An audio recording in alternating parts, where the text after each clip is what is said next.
guts of this city, and you let him walk away. Have you done your best to stop him, to bring this murderer to justice?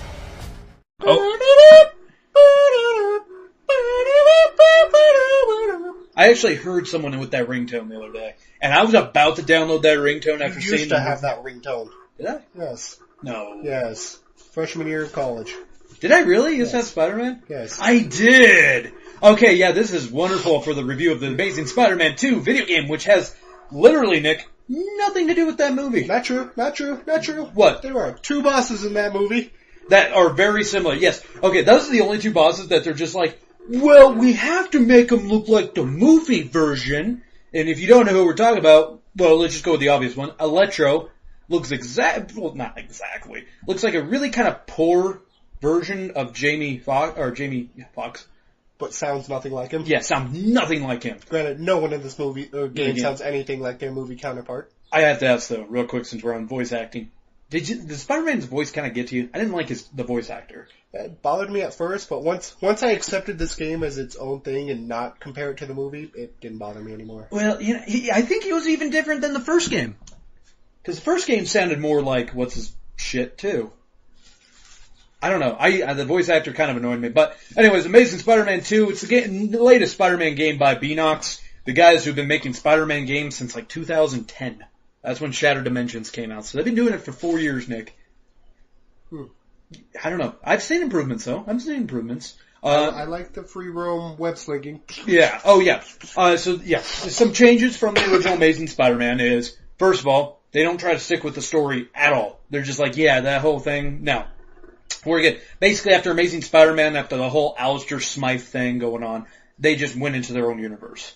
They're just, yeah, alright, we're no longer part of the movies, because folks who don't know, the Amazing Spider-Man video game, the first one, it was supposed to be directly after the first movie. Then they just said, okay, not anymore. So, fear not, people who have not seen the movie. You can play this game just fine with no spoilers. Yeah. If you like Spider-Man, it's... Yeah. Oh yeah, no, if you're a Spider-Man junkie, you have so much to do in this. This is, open worlds, much like, the old school Spider-Man games, as in old school, 2, really. And Ultimate. Oh yeah, Ultimate, and that one web-slinging one where they use Venom as a... That's Ultimate. No, there's another one with Venom. I forget what it was called. Yeah, they had a few with Venom. Anyways, yes, you play as Peter Parker, and this is one of my problems with this right now, Nick. Cool. It's just like, here's a Spider-Man villain, fight him. Alright, and then you do a couple more missions, another Spider-Man villain, fight him.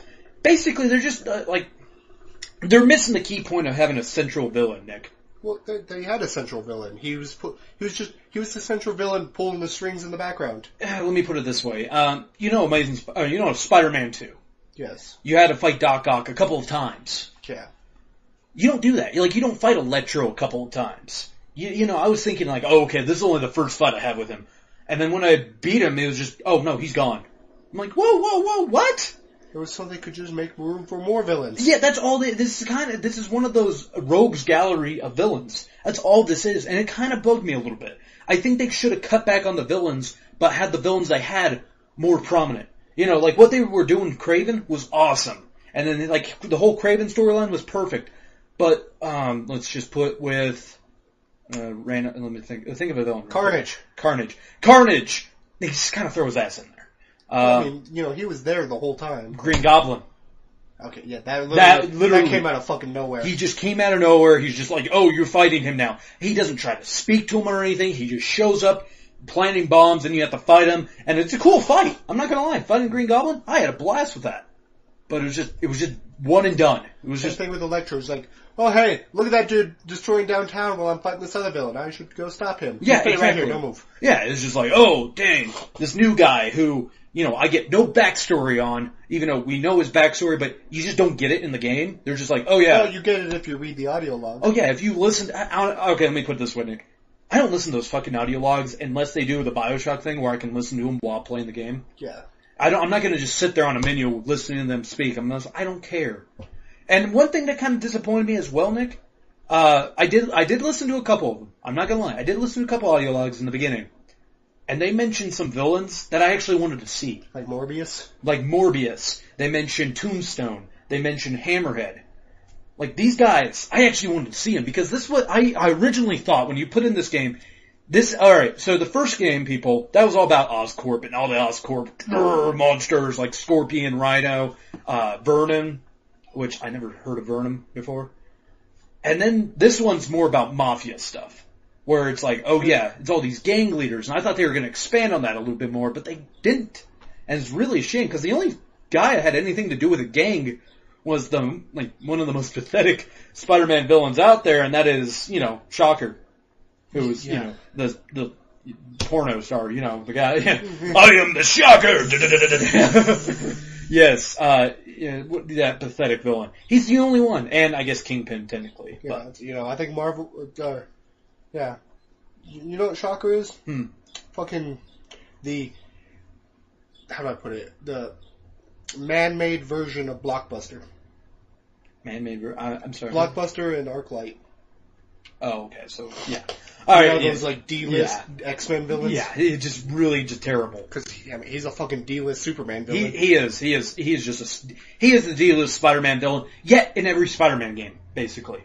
Like, I think he's just there as cannon fodder. He really, like in Spider-Man 1, and then Spider-Man 2, and Spider-Man 3, Shocker just shows up in the original, the first 3 of the based off the movies. Shocker's there. It's been a long time since I've played. Oh no, okay, let me put it this way. He's there, Nick. I'm just gonna tell you right now. He's there, and he wasn't in Amazing Spider-Man 1, but he is in Amazing Spider-Man 2, and he just shows up. And the first time I see him, I didn't recognize him. Then when he actually has his mask on and all that, I was like... His stupid little kick-ass mask? Yeah, when he has his kick-ass mask where he looks like... What? Why are you even wearing a mask? I was kind of disappointed, though. Also, they didn't use any of the Kingpin, cronies. Like Rose, who's the guy with the purple mask on. Yeah. And they didn't use, I hate to say, even Bullseye. He works for Kingpin. And, I think that's too Daredevil-y. It's too but you know what? They don't say that Daredevil doesn't exist. No, Kingpin is a Daredevil villain from Daredevil's town. Exactly. They mention the whole, Hell's Kitchen. Hell's Kitchen, thank you. And, so it's very possible you could have had, his face in there. But, I have to say, I'm not gonna spoil it, the best villain cameo I saw was at the end, Nick. And, I'll talk to you about that after the show. But at the end, when they do that whole Marvel thing where you're like, oh, I beat the game, and they're like, oh, wait, it's not over yet, and they show, Kingpin with someone else. Seeing that someone else just made me go, because I've never seen him in any Spider-Man fiction besides the comics. I guess I forgot. I'll tell you afterwards. Yes. But, yeah, let's move on to the gameplay. Gameplay, immensely fun. Holy crap, I had a blast. It goes back to, people say, like, ooh, it borrows from Arkham City and all that. Yeah. Spider-Man was doing this before Arkham. That's my favorite part about Spider-Man games, is just swinging around the town and having fun. Yeah. Oh yeah, the swinging is way more, because Amazing Spider-Man people complain that all you had to do was just go boom, boom, and you just swung. That's how it is, like, in Mission, when, like, the last mission, for example, when you're at Ravencroft. Oh yeah. You just hold the right trigger, just...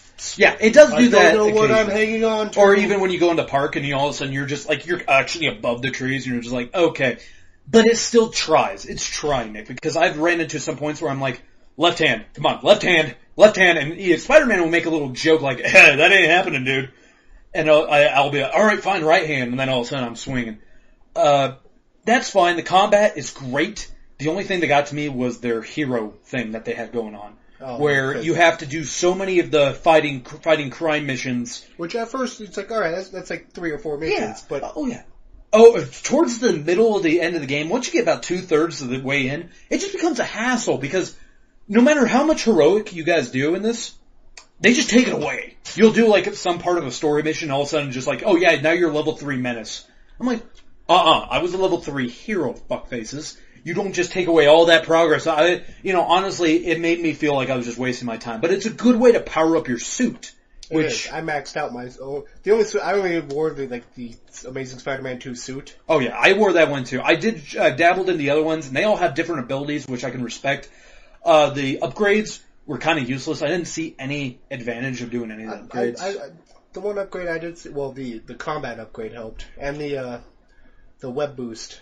Maybe the web boost did help because I did notice he helped out of most automatic suit upgrades from just doing a bunch of shit. And when you have hero, you get like those bonuses even more.